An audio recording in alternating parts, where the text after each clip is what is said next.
Amen, amen. Je vais vous demander de vous joindre à moi. Mettez-vous debout. Nous allons passer à ce moment de la parole. Vous allez vous joindre à moi pour lire le passage qui va nous conduire pendant ces moments. Nous allons lire, c'est dans le deuxième livre de Samuel, 2 Samuel 9. On va lire les 13 premiers versets. Donc 2 Samuel 9, des 1 à 13. Je vais lire.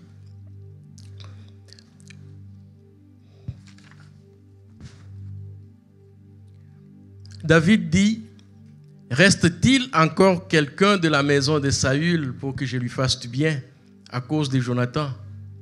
Il y avait un serviteur de la maison de Saül nommé Tsiba, que l'on fit venir auprès de David. Le roi lui dit: es-tu Tsiba? Il répondit: ton serviteur. Et le roi dit: n'y a-t-il personne de la maison de Saül pour que j'use de la bonté envers lui de la bonté de Dieu? Et Tsiba répondit au roi: il y a encore un fils de Jonathan, perclus de pied. Le roi lui dit: où est-il? Et Tsiba répondit au roi: il est dans la maison de Makir, fils d'Amiel, à Lo-debar. Le roi David l'envoya chercher dans la maison de Makir, fils d'Amiel, à Lo-debar. Et Méphibosheth, fils de Jonathan, fils de Saül, vint auprès de David, tomba sur sa face et se prosterna. David dit: Méphibosheth. Et il répondit: voici ton serviteur. David lui dit: ne crains point, car je veux te faire du bien à cause de Jonathan ton père. Je te rendrai toutes les terres de Saül ton père, et tu mangeras toujours à ma table. Il se prosterna et dit: qu'est ton serviteur pour que tu regardes un chien mort tel que moi? Le roi appelé Tsiba, serviteur de Saül, lui dit: je donne au fils de ton maître tout ce qui appartient à Saül et à toute sa maison. Tu cultiveras pour lui les terres, toi, tes fils et tes serviteurs, et tu feras les récoltes afin que le fils de ton maître ait du pain à manger. Et Méphibosheth, fils de ton maître, mangera toujours à ma table. Or Tsiba avait 15 fils et 20 serviteurs. Il dit au roi: ton serviteur fera tout ce que le roi mon seigneur ordonne à son serviteur. Et Méphibosheth mangea à la table de David comme l'un des fils du roi. Méphibosheth avait un jeune fils nommé Mika, et tous ceux qui demeuraient dans la maison de Tsiba étaient serviteurs de Méphibosheth. Méphibosheth habitait à Jérusalem, car il mangeait toujours à la table du roi. Il était boiteux des 2 pieds. Amen. Seigneur, que ton nom soit béni. Merci pour cette parole que tu nous donnes. Père, tu connais les besoins de ton peuple. Tu connais, ô Éternel, ce que nous traversons chacun dans sa famille. Nous voulons en ce moment, Père, qu'à travers cette parole, tu puisses venir donner la solution, venir donner les réconforts à ton peuple. Utilise-moi juste comme un instrument pour la gloire de ton nom. Que ta parole porte fruit au nom de Jésus. Amen. Amen. Vous pouvez prendre place. Je bénis l'Éternel en cette journée ici de la fête des Pères. Et je commence d'abord par dire bonne fête des Pères à tous les pères de la citadelle.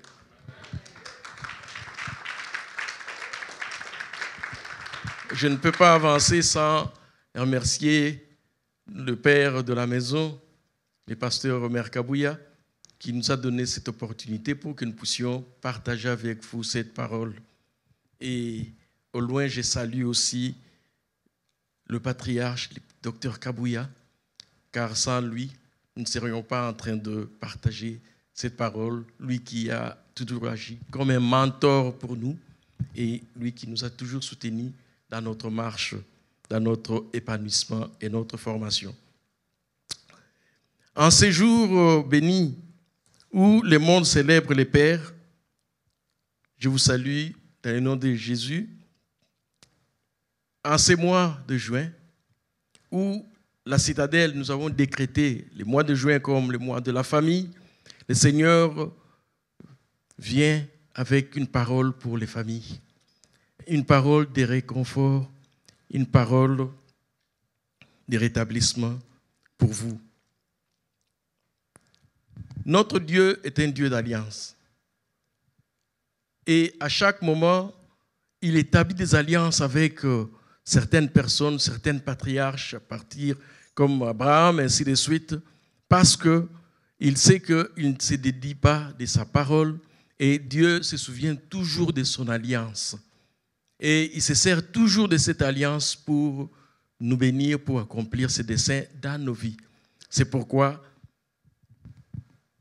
ce matin ou ce midi, j'aimerais juste vous rappeler, soyez des hommes de l'alliance. Comme Dieu se souvient toujours de son alliance, j'ai intitulé le message de ce jour, « Souviens-toi de ton alliance ». Amen. Souviens-toi de ton alliance, car Dieu est un Dieu d'alliance. C'est sûr, lorsque vous regardez ce qui se passe autour de vous ou dans la famille, vous vous posez des questions, vous n'êtes pas satisfait. Vous vous demandez pourquoi nous vivons cette situation, pourquoi cela nous survient toujours dans ma famille. Mais l'Éternel dit ce matin, excusez-moi de dire ce matin, l'Éternel dit aujourd'hui qu'il viendra, il te soutiendra, l'Éternel va restaurer ta famille. L'Éternel va te restaurer. Il suffit juste de lui faire confiance, car il est le Dieu de confiance. Le texte que nous venons de lire ici nous parle tiré du livre de Samuel, le deuxième livre de Samuel, qui relate le règne du roi David. Après ses combats, après ses péripéties avec le roi Saül, lorsqu'il devient roi et qu'il a établi son royaume. Et tout ça, c'est écrit dans ce deuxième livre de Samuel. Alors, lorsque David a constaté que maintenant son règne est bien établi et tout est bon, David a décidé maintenant de restaurer la maison de Saül. Plusieurs années se sont écoulées après la mort de Jonathan, qui était le fils de Saül, l'ami intime de Saül. Et après la mort de Jonathan et de Saül, plusieurs années se sont écoulées et David s'est souvenu de la maison de Saül et il a décidé de faire du bien à la maison de Saül et rétablir la maison de Saül. Donc l'histoire que nous venons de lire ici, c'est vraiment une histoire de rétablissement et de restauration de toute une famille. Toute une famille restaurée. À travers ces passages ici, nous verrons qu'il y a 4 générations qui commençaient par Saül, Jonathan et Mephibosheth et aussi le fils de Mephibosheth, Mika. Donc 4 générations qui ont été restaurées. Une famille, toute une lignée qui a été restaurée. Une histoire de restauration. La Bible dit que le roi David avait reçu Mephibosheth parce que ce rétablissement de la famille, de toute la lignée, s'est fait au profit, ou plutôt à travers Mephibosheth. Alors, le roi David voulant rétablir la maison de Saül, il s'est demandé, est-ce qu'il n'y a personne dans la maison de Saül? Il n'y a personne qui est resté dans la maison même de Jonathan pour que je puisse faire du bien à la maison de Saül. Mais à cause de Jonathan, à cause de l'alliance de l'amour, à cause de tout ce qui a été conclu avec Jonathan. Et c'est là qu'on lui a parlé de Mephibosheth, cet enfant de Jonathan qui était le petit-fils du roi Saül. La Bible dit que David a voyagé chercher Mephibosheth et lorsqu'il est venu, David lui a fait du bien. David l'a rétabli. David lui a redonné tout ce qui appartient à Saül, tout ce qui appartenait à la maison de Saül, du roi Saül. David a donné à Mephibosheth et à partir de Mephibosheth, toute la lignée a été rétablie et restaurée. Je prie que l'Éternel, Dieu de gloire, le Dieu de grâce, fasse qu'une personne d'influence puisse se pencher sur votre cas. C'est sûr que vous êtes à bout. Vous vous demandez par où je commencerai, par où je passerai, comment cela se ferait-il? Parce que les solutions humaines, les solutions naturelles, les solutions logiques ne marchent pas. Mais moi, je prie que l'Éternel, Dieu des armées, puisse susciter une personne d'influence, une personne d'autorité qui viendra se pencher sur votre cas, sur votre situation. Et je prie même que ce soit lui-même, l'Éternel, le Dieu de gloire, de toute gloire, qui se penche sur votre situation, qui vous apporte soutien et restauration dans ce que vous êtes en train de vivre. Et lorsque on regarde ici, c'est toute cette restauration est passée à travers Méphibosheth. Mais Méphibosheth, lorsqu'on regarde au verset 13, on dit que Méphibosheth habitait à Jérusalem car il mangeait toujours à la table du roi. Mais à la fin, on dit il était boiteux des 2 pieds. Amen. Comment Méphibosheth s'est retrouvé dans cette situation? La Bible dit que lors d'une bataille, son père Jonathan et son grand-père ont été tués, la nouvelle est venue et lorsque la nouvelle est arrivée, la nourrice de Méphibosheth a voulu s'enfuir avec l'enfant.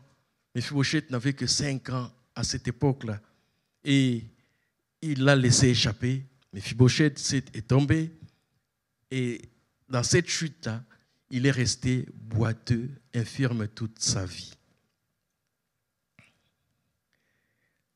Dès ce moment, la vie de Méphibosheth a basculé. Il a commencé à vivre maintenant dans le rejet social. Rejet social parce que, étant handicapé, infirme, des 2 pieds, Méphibosheth ne pouvait pas vivre une vie normale. Vous comprenez que sa vie contrastait avec sa vie royale, elle qui était vouée, elle qui était née dans une maison royale, elle qui était d'une lignée royale, mais s'est retrouvée dépendant d'autres personnes pour vivre. Donc sa vie a tellement basculé. Méphibosheth ne pouvait plus vivre une vie normale. Il vivait un rejet social. Le rejet social parce qu'il était infirme. Infirme, dépendant de tous. Non seulement dépendant de tous, mais il était pauvre. Il était dépouillé de tout ce qui appartenait à sa famille et il ne pouvait pas en jouir. Et avec cela a apporté aussi la honte. La honte lorsqu'il voyait sa condition, lorsqu'il voyait ce qu'il vivait, lorsqu'il voyait ce qui s'est passé autour de lui. Méphibosheth vivait dans la honte. Dans la honte qui l'a amené à l'isolement. Vous voyez, lorsque on a honte de ce qui nous arrive, lorsqu'on a honte de notre situation, lorsqu'on n'est pas à l'aise dans ce que nous sommes en train de passer comme situation, ce qui arrive, on a tendance à s'isoler. On a tendance à s'isoler, à aller loin, au moins pour fuir tous les regards inquisiteurs, pour éviter toutes ces questions parfois embarrassantes qui n'ont comme but que nous plonger davantage dans ce que nous sommes en train de passer comme situation. La Bible dit que Méphibosheth est allé loin. Il a quitté même Jérusalem. Il est allé vivre dans un pays, dans une autre ville, Lodébar, qui était éloignée de Jérusalem, où il était supposé habiter. Et lorsqu'on vit toutes ces situations, il y a aussi un autre sentiment qui naît en nous, c'est le manque d'estime de soi. Le manque d'estime de soi, lorsqu'on vit, on n'est pas convaincu, on n'est pas sûr, on n'est pas bien dans ce que nous sommes en train de traverser. Et le diable vient et enlever l'estime de soi. On commence à se poser des questions. Si c'est vraiment moi qui dois vivre ces choses, est-ce que je vaux encore devant Dieu? Et on le voit lorsque David le reçoit. Lorsque David, malgré que David lui dit que ne crains rien, je veux te rétablir, je vais te donner tout ce qui appartenait à ton grand-père, à ta famille. Mephibosheth, la Bible dit qu'il se coucha par terre, demandant à David, comment est-ce que tu peux m'accorder cette grâce à moi qui est un chien mort? Imagine-toi, il va jusqu'à s'appeler lui-même à se qualifier de chien, pas seulement de chien, mais de chien mort. Donc, Mephibosheth n'avait plus aucune estime de soi. Pourquoi? À cause de tout ce qu'il vivait, à cause de sa situation, à cause de tout ce qu'il traversait. C'est peut-être ton cas aujourd'hui.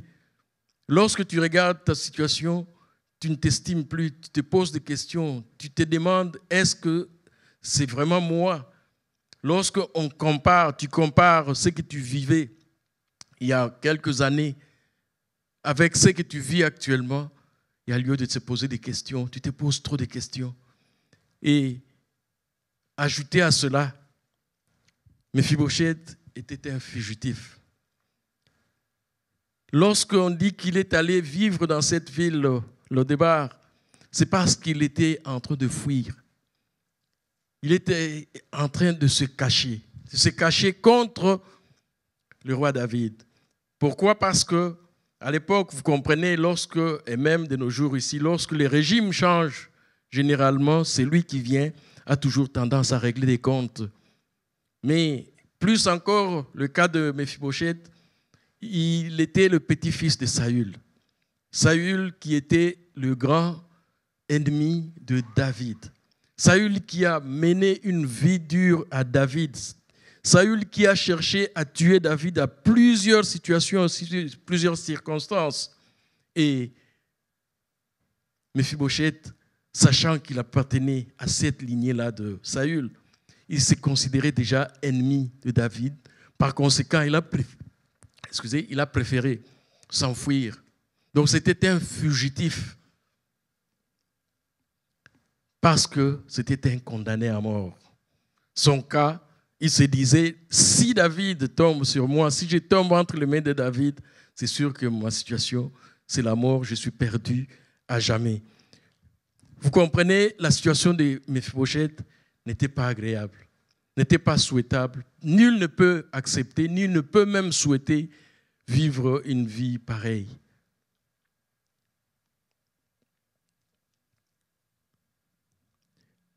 De là, je tire notre attention sur la responsabilité des parents. En ces mois où on parle de la famille et en cette journée où on parle de la fête des pères, je vais attirer notre attention sur la portée de nos actes. Vous comprenez, comme je l'ai dit, Mephibosheth n'était pas responsable de ce que Saül disait et faisait. Il n'était pas responsable des fautes de Saül ou quoi que ce soit, mais il était impacté. Chers parents, sachez que tout ce que vous faites aujourd'hui aura un impact sur vos enfants. Tout ce que vous allez faire aujourd'hui, sachez que ça va se répercuter sur vos enfants. Nous devons faire attention à tout ce que nous sommes en train de faire maintenant en tant que parents. Ce mois-ci, où on parle des mois de la famille, il y a lieu de nous questionner sur nos alliances, sur nos pratiques, sur nos actes. Sachez que ce que vous faites aujourd'hui, c'est l'un des résultats de ce que vos enfants vivront dans les années qui viennent. Je vais aussi tirer une autre leçon ici.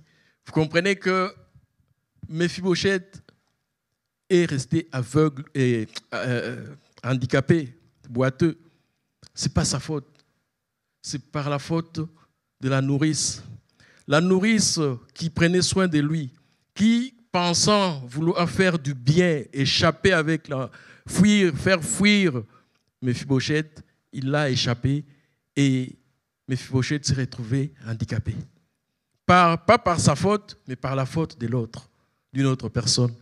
Et sachez que dans la vie, il peut arriver que la situation que vous traversez vous n'êtes pas à la base.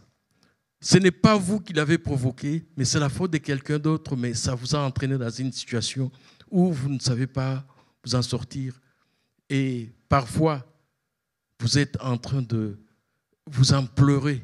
Lorsque vous regardez ce qui arrive chez vous, vous vous demandez, mais pourquoi cette personne m'a entraîné dans cette situation? Pourquoi je dois vivre cela à cause des erreurs de quelqu'un d'autre? Sachez que dans la vie, tout ce que nous vivons n'est pas nécessairement conséquence de ce que nous avons fait, mais nous pouvons être victimes aussi des fautes des autres. Mais une seule chose, c'est savoir pardonner, savoir accepter et savoir se tourner vers Dieu, se confier à l'Éternel. Amen. Et lorsqu'on regarde ici,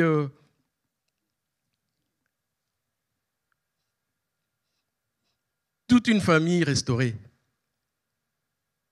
David qui restaure la famille de Saül, il restaure à partir de Méphibosheth, il lui donne tout ce qui appartenait à Saül, son grand-père.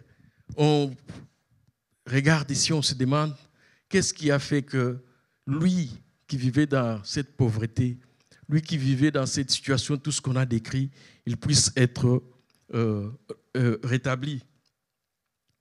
David disait,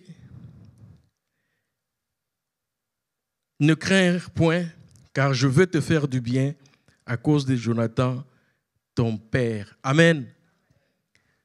Si cette famille a été restaurée, c'est à cause d'une personne. Comme on le voit ici au verset 7, je vais te faire du bien à cause de Jonathan, ton père.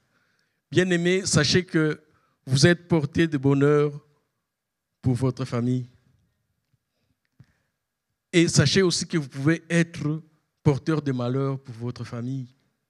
Ici, nous voyons Jonathan qui était porteur de bonheur pour toute la lignée et Saül qui était porteur de malheur pour sa lignée.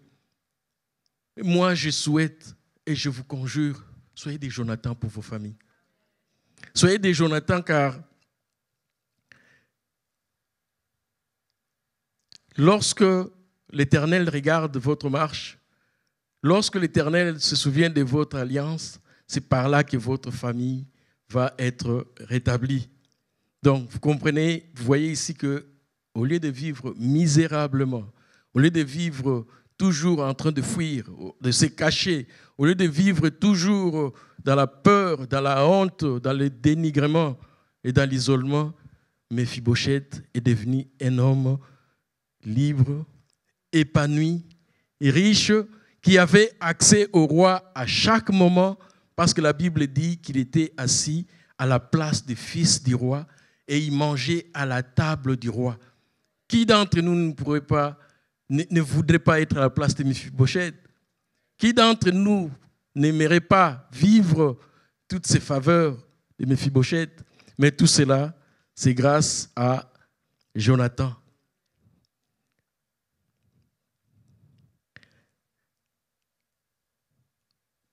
On pourrait se poser la question de savoir, oui, David, c'est lui qui a rétabli Méphibosheth, c'est lui qui a rétabli toute la famille, toute la lignée de Saül. Mais c'est pourquoi il l'a fait. Qu'est-ce qui a fait que David puisse le faire? La Bible nous dit ici, David s'est souvenu de l'alliance qu'il a eue avec Jonathan. Lorsque Saül, le père de Jonathan, cherchait à tuer David, c'est Jonathan qui protégeait David. Et il est arrivé que Jonathan et David se sont liés d'amitié et ils ont fait une alliance. Jonathan a demandé à David, n'efface pas les noms de ma famille, de la lignée. Même si moi je meurs, même après moi, pense à mes enfants, pense à ma lignée. Et la Bible dit que David a accepté, a accordé cela à Jonathan. David s'est rappelé de l'alliance qu'il avait avec Jonathan. Et c'est grâce à cette alliance que David a continué Et c'est grâce à cette alliance que David a intervenu pour rétablir et restaurer la maison de Saül. Et David nous donne aussi un autre exemple ici de la fidélité, de la loyauté, respect de la parole donnée. Lorsque on disait à David, Saül se retrouve dans une grotte, voilà, c'est une occasion pour toi d'aller l'abattre, d'aller l'achever. À un moment donné, David s'est retrouvé face à face avec Saül qui cherchait à les tuer. Mais David l'a pris par derrière et il a épargné Saül. Tous disaient, tue-le, c'est ton ennemi. C'est l'occasion en or, achève-le. David, qui était un homme d'alliance avec Dieu, dit non, je ne le ferai pas. C'était un oint de Dieu. Et lorsque Saül, la Bible dit que lorsque Saül l'a appris, il a reconnu devant David que oui, je vois maintenant que c'est le Seigneur qui marche avec toi. Mais une seule chose, promets-moi aussi que tu ne vas pas effacer mon nom. Et on dit que David lui a quand même accordé cela. Donc, tout en étant son ennemi, mais David a tenu quand même à cette alliance. Donc, vous comprenez, l'alliance, c'est quelque chose qui nous lie. L'alliance, c'est quelque chose de fort.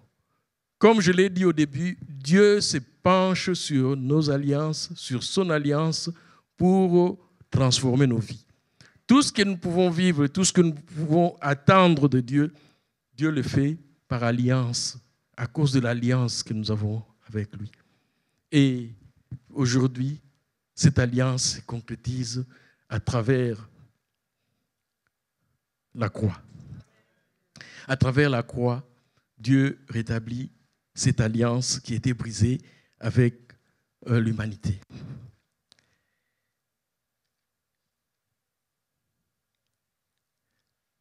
Chers parents, ne laissez pas un héritage de honte ou de malédiction à vos enfants. Soyez comme Jonathan, mais pas comme Saül. Vos choix d'aujourd'hui, comme je l'ai dit, sont le fondement de la restauration de demain. Si vous voulez que vos familles, vos enfants, vos progénitures mènent une vie agréable, commencez aujourd'hui. Commencez aujourd'hui, faites alliance avec l'Éternel et c'est lui qui va prendre soin de vous et de vos familles, même lorsque vous ne serez pas là. Alors j'aimerais rapidement voir avec vous les quelques caractéristiques d'un homme de l'Alliance. Lorsque je parle de l'homme de l'Alliance, c'est parce que dans ce texte ici, on parle toujours de Saül, Jonathan, ainsi de suite, c'est des hommes, mais cela concerne aussi des femmes. Donc, les caractéristiques, qu'est-ce qui caractérise un homme de l'Alliance? À travers ce texte ici, nous pouvons voir ici, le premier élément, c'est toujours choisir la part de Dieu. Dans tous vos choix, dans toutes les situations, il faut toujours choisir la part de Dieu. Nous regardons ici, dans le texte, Jonathan avait reconnu que son père biologique, le roi Saül, était déjà rejeté par l'Éternel. Et c'était David que l'Éternel avait choisi à la place de son propre père biologique. Et Jonathan a commencé à s'attacher à David. C'est parce qu'il a discerné où se trouve la volonté de Dieu. Et Jonathan a travaillé toujours dans le même sens. Bien-aimés, dans vos choix, ça peut arriver que dans la famille, on a besoin de votre enseignement ou encore de votre intervention, de vos conseils sur une situation. Prenez toujours la part de Dieu. Prenez la part de Dieu. Parfois nous sommes appelés, parfois nous sommes obnubilés, parfois nous sommes aveuglés à cause des relations ou encore des liens qui nous relient, qui nous rattachent à certaines personnes et nous prenons des décisions contraires à la pensée de Dieu. Moi, je vous demande, la parole de Dieu nous dit ce matin, prenez toujours la part de Dieu. Dans tout ce que vous avez à faire, prenez la part de Dieu, car ça n'échoue jamais. Le deuxième élément ici qui caractérise un homme de l'alliance, c'est la loyauté. La loyauté fait que David est resté fidèle à sa parole. Il est resté loyal à l'amitié qu'il avait avec Jonathan. Et cette loyauté, c'est ça le fondement même. C'est ce qui a fait que David puisse se rappeler et aller chercher l'enfant de Jonathan plusieurs années après la mort de son père. Parce que vous êtes d'accord avec moi que cette alliance ici avait été conclue longtemps avant même la naissance de Mephibosheth. Mephibosheth ne savait même pas que son père avait conclu une alliance avec David, son père. Mais la loyauté a fait que David se rappelait de cette alliance et il est allé chercher Mephibosheth et de là, toute la lignée, toute la famille de Saül a été rétablie, la famille a été restaurée. Bien-aimés, soyez loyaux dans la vie. Soyez au moins reconnaissants dans la vie. Un homme d'alliance, c'est un homme qui est reconnaissant. Reconnaissant, même si quelqu'un te donne un verre d'eau, reconnais qu'il m'a donné un verre d'eau et agis en fonction de cela. Ce qui nous caractérise en tant qu'homme, c'est plus l'ingratitude. Lorsqu'on parle, c'est comme si on n'a rien reçu, cette personne n'a rien fait pour nous. Je vous appelle aujourd'hui à être loyal, à être reconnaissant. Au moins, vous reconnaissez que cette personne-là m'a donné un conseil un jour et cela a transformé ma vie. Même si aujourd'hui, vous êtes en foi, ça arrive même dans des familles élargies, vous verrez des personnes en foi, ils ne se parlent plus. Et lorsque vous les entendez parler, c'est comme s'il y avait juste que du mal, que du mal, que du mal. Pourtant, cette personne, vous avez vécu chez lui, il vous a donné ce qu'il pouvait vous donner. Il ne pouvait pas vous donner tout. Parfois, il s'est sacrifié pour que vous puissiez avoir le peu que vous aviez. Mais lorsque vous parlez de lui, c'est comme si vous n'avez rien reçu de lui. Soyez au moins reconnaissant. Un homme d'alliance, c'est quelqu'un qui est reconnaissant. Reconnaissant dans des petites choses, c'est ce qui fait que Dieu va vous donner des grandes choses.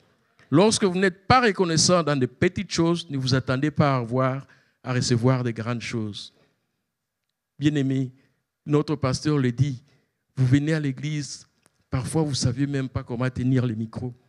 Et on vous a accompagné, on vous a enseigné, on vous a fortifié, on a prié pour vous. Maintenant, lorsque vous devenez un évangéliste, c'est fini. Soyez loyal. C'est une clé qui va faire beaucoup dans votre vie. Soyez loyal. Un homme d'alliance, c'est un homme qui est loyal. Un homme d'alliance, c'est un homme qui est reconnaissant. Amen. Le troisième élément, on voit ici que David, c'est un homme de parole. Soyez quand même des hommes de parole.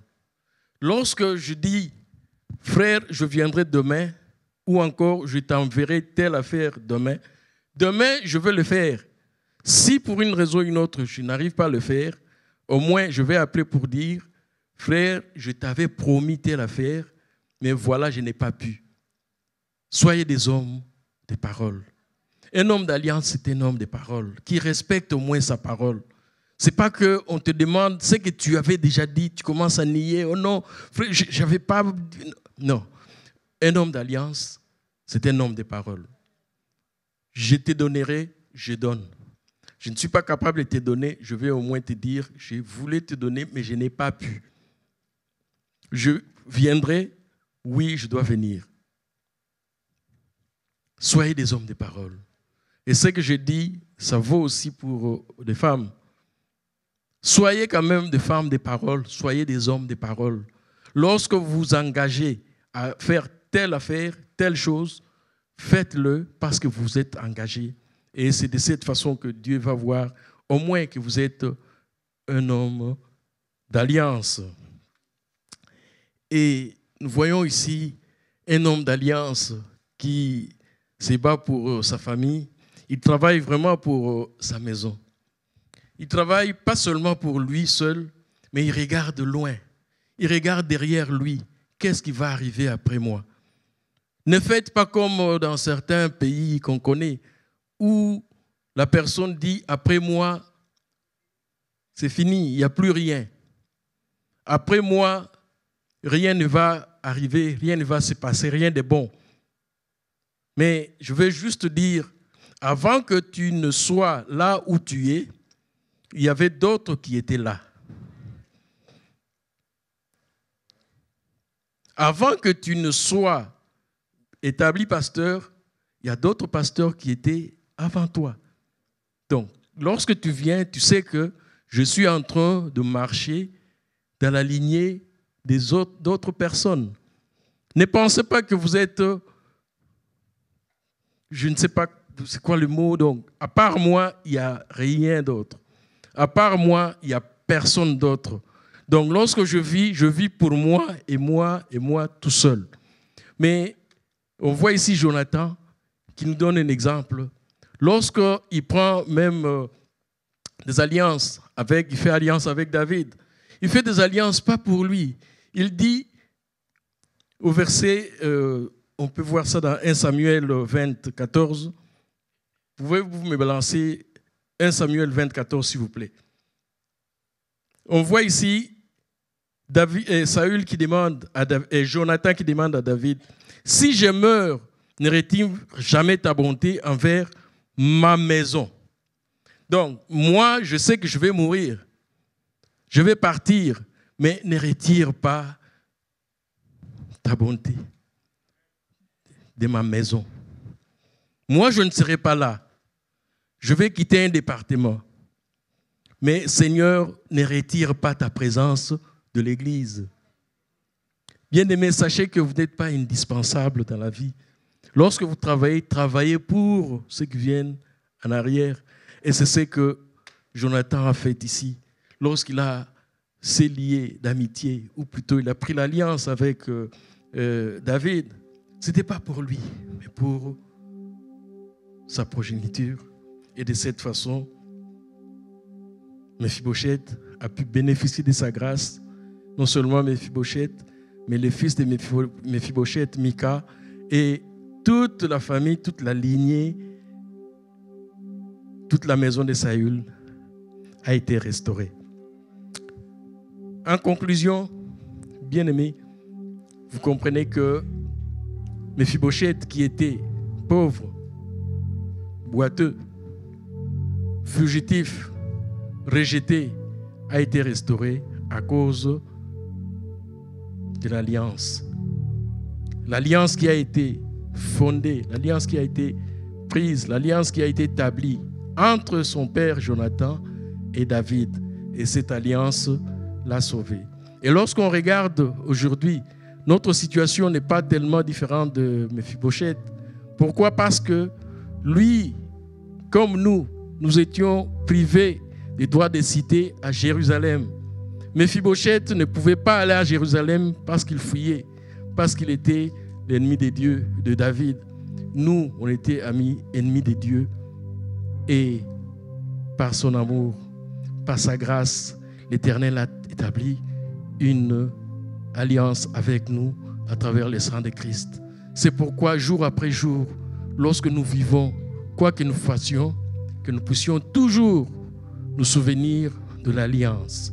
C'est pourquoi j'avais intitulé mon message « Souviens-toi de ton alliance ». Que le Seigneur vous bénisse.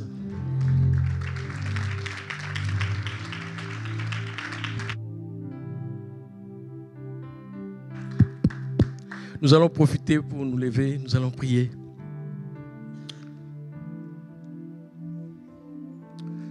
Nous allons prier pour tous ceux qui veulent rétablir l'alliance brisée avec Dieu.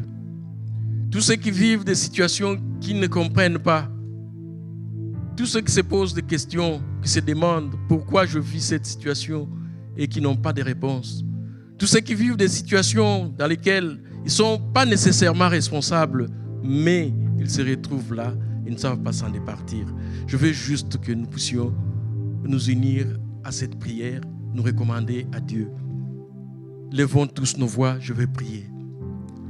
Éternel, que ton nom soit béni. Entends les prières de tes enfants, Seigneur. Père, tu connais le besoin de tout un chacun. Tu connais notre situation. C'est toi qui nous as dit, ô Éternel, que tu vas restaurer nos familles. C'est toi, Seigneur, qui as la capacité, ô Éternel, de nous rétablir. C'est toi, l'Éternel, qui a la possibilité, ô Dieu des armées, infini, Seigneur, de nous faire du bien. Je recommande ton peuple devant toi. Éternel, prends soin, ô Éternel, de toute âme qui se rapproche de toi, Seigneur. Tout celui qui se sent, ô Éternel, Dieu des armées, rejeté. Tout celui qui ne sait pas, ô Éternel, par où commencer. Tout celui qui a des questions sans réponse, ô Dieu Tout-Puissant. Je prie, Seigneur, que tu viennes, ô Éternel, visiter nos familles. Que tu viennes restaurer, ô Éternel, Dieu Tout-Puissant. Que tu viennes redonner la force, ô Dieu. Que tu viennes redonner l'espoir, ô Dieu Tout-Puissant. À tous ceux qui sont désespérés en ce moment, ô Dieu des armées, je demande, Seigneur, que ton esprit puisse agir et que la gloire te revienne à toi seul, au nom de Jésus. Amen.